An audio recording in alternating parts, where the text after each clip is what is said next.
Austin Davis from Post Media in the bunker. I knew he'd bring the heat, and he has. Smitty always does, our director of scouting, two-time Grey Cup champion.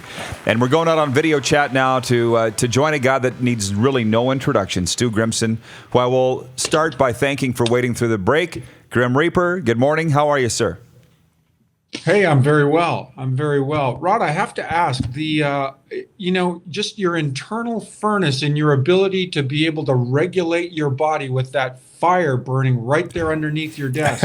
How do you manage? It's a lot of time in the sauna and the steam room. I'm used to it. I'm good with it. You just nailed it. You look completely comfortable, but I'm sure that the circulation around your lower extremities, the temperature rather, has to be in the upper hundreds.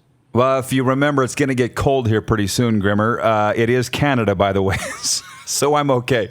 Look, can we start with the Mark Crawford, Mike Babcock, Bill Peters stuff and your take on what's happening in hockey right now? And the Swift Current Bronco trainer who was fired yesterday and has been unfortunately lumped into all of this. Yeah, really, I suppose just one kind of general sentiment, and that is that, not unlike society, but the game evolves over time, and I think evolves for the better. We learn more about one another. We learn more about best practices. And, I shudder to think some of the coaching tactics that were prominent, that were customary when I was an amateur and even through most of my years as a pro. I think it's a good thing that we have really kind of evolved to a spot where coaching tactics have improved, and I think that we shine a little light on some of the practices that exist today that maybe that we can live without. I think it's altogether I do agree with Mr. Davis insofar as the public discourse could be far more thoughtful, far more considerate than it has been. It's absolutely tribal when it comes to sharing a point of view on either side of this particular issue. But I will say, again, just as a general observation, I think that we're shining a little light on this is not altogether a bad thing. I don't think it's a bad thing either. And I know some of the coaches that you played for, psychos actually, and I'm not going to name any of them, but I know who they are. And I'm not lumping Don Cherry into that, but did you ever reconcile with Grapes, by the way? Because your name came up here in this whole when Cherry went down. What's your take on that? Yeah, never did. He did apologize, and we kind of called him out. We called him to task back in 2011 when Jimmy Thompson, Knuckles Nyland, and myself had a run-in with Grapes. He did apologize on live television, so he essentially walked it all back, and really completely uncharacteristic for him. So we were satisfied. But the pointed answer to your question is he never reached out. No, all the communication really at that point took place through his attorney, and it was really an unfortunate incident. And I thought, that incident had application for the most recent situation that ultimately led to Don's firing. And really, it kind of came down to two things for me. He's reckless. He doesn't take the time to investigate or consider or confirm that which he is about to speak on.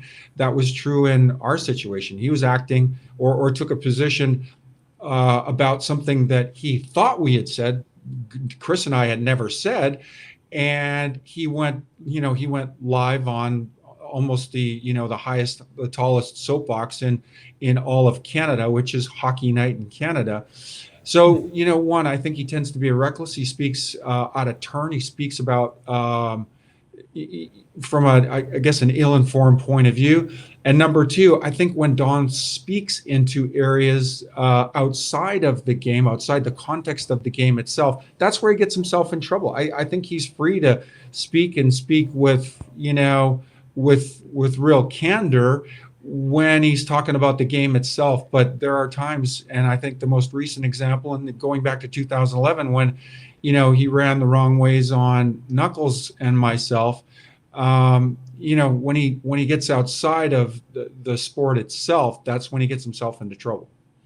Grimmer, thanks for that, and thanks for clarifying. And before I get to actual hockey talk, Your book seemed to hit bestseller status in like a day. How's your book tour been going, and how's it been received? And for those that haven't had the book yet, they can, of course, pick it up here for Christmas. We still got lots of time left. Yeah, sure. Thanks for the mention. I really appreciate that, Rod. It has gone exceptionally well. Gone over far better than I really ever thought it did. And I think I shared with you on our last call together, my last time on your air. It was something that really took a long time for me to wrap my head around, this whole notion that a fourth line NHLer, had a story or a background worth telling in the context of a book. So I really am encouraged by a lot of the comments from folks out there that have read it, and especially, I suppose affirmed, Rod, insofar as the lessons that I have learned and some of the, I guess the wrong turns, mistakes that I've made over the course of my pre-NHL, then NHL, and even post-NHL career. I'm really encouraged that folks seem to find value in reading through some of those stories, because they believe, although in a different context, it has application for their own personal and professional lives. So that's been a real, I guess, a real encouragement to me. Oh, I can't wait to read it. I can't wait for the holidays for what you just said. Actually, I'm going to Houston on Thursday. Maybe can I get it read on one flight? Probably take a little longer than that, wouldn't it? A high-functioning mind like yours, absolutely. You could read it twice, I'm sure. Oh, shit, perfect. Grimmer, we just passed U.S. Thanksgiving. They say that is the watershed mark usually, or the, that's where you know what you have as a team. So to you, yeah. Where are the Preds as a team? What do we know about them? And, who are the contenders in the conference that you're in? Yeah, let's start with the Preds first. I think that's an interesting question. I think that's really a group that, as we apply that American Thanksgiving standard, really essentially 75% of the teams who are on the good side of the playoff cutoff line, should make it by early April. The Preds have been a funny team for me. I expected more from this group. I really liked. I suppose I was concerned about subtracting a top four defender in PK Subban, although he hadn't really been playing like a top four defender in the months, the hockey leading up to the transaction.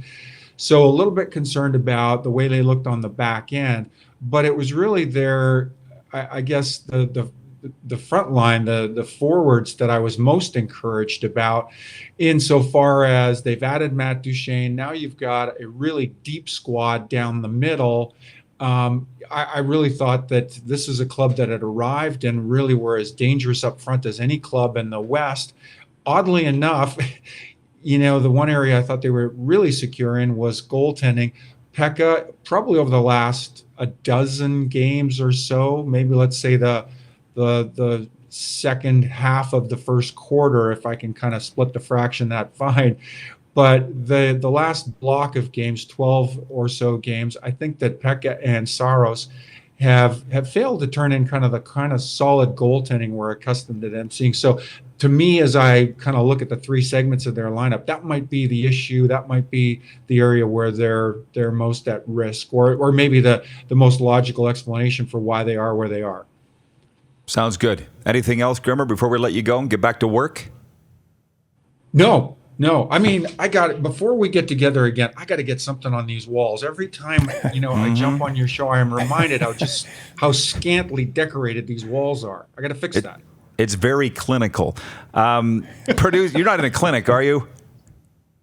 No, I'm not. I'm not. Okay. Producer Clark wants to know how your visit to Regina was. I was unfortunately out of town that night, speaking in Paradise Hill with Daryl Sutter and Brian Sutter, but it looked awesome. I saw the photos. It looked like you had a blast. You invited me to share a little something more, and I should have. I really should have focused on that. But thanks to your producer, Clark, I appreciate the question.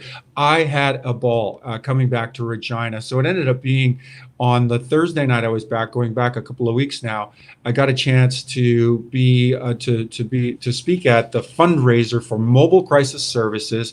It was a smash hit, first time they've ever done it. We raised all kinds of capital for Mobile Crisis Services. Of course, they are, kind of the mortar that fills the gaps for first responders like the firefighters and the police and the paramedics back in the Saskatchewan area.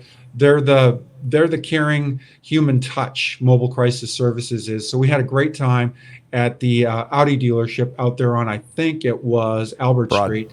Broad. And then, isn't it? And then I did a book signing over 2 intermissions at the Regina Pats game the following Saturday. Had a fantastic time. But I'll tell you, Rod, just quick closure here.